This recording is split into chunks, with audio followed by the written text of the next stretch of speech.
Aller au travail, à l'université ou à la bibliothèque est un parcours du combattant pour les Marocains tributaires des transports en commun.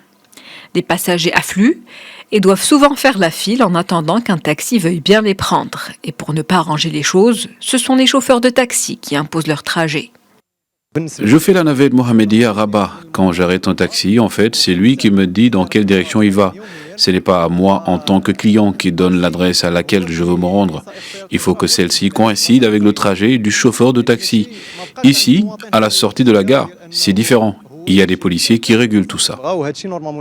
Souvent, les citoyens semblent ignorer un détail important, c'est qu'ils ont des droits. S'ils se voient refuser un trajet, il y a une procédure à suivre et ils peuvent porter plainte.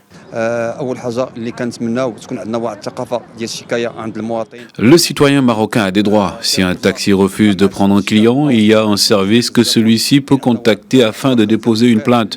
Parce que les clients ont des droits. Si un taxi est vide, il a l'obligation de prendre tout passager qu'il arrête. Il doit l'amener à l'adresse désirée. C'est son travail.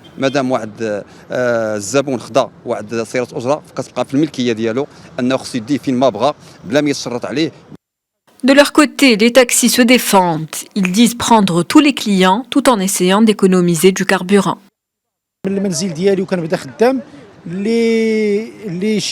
Quand je suis en service, je prends tout citoyen qui m'arrête et je le conduis là où il veut.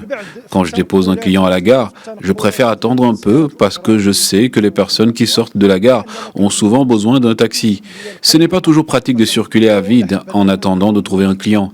On perd beaucoup de carburant, c'est pourquoi je préfère attendre un peu devant la gare en attendant l'arrivée de clients. Le bureau des taxis est l'organe exécutif responsable de la gestion de l'activité des chauffeurs. Il est rattaché à la préfecture de police, une manière de simplifier le dépôt et le traitement des plaintes de passagers.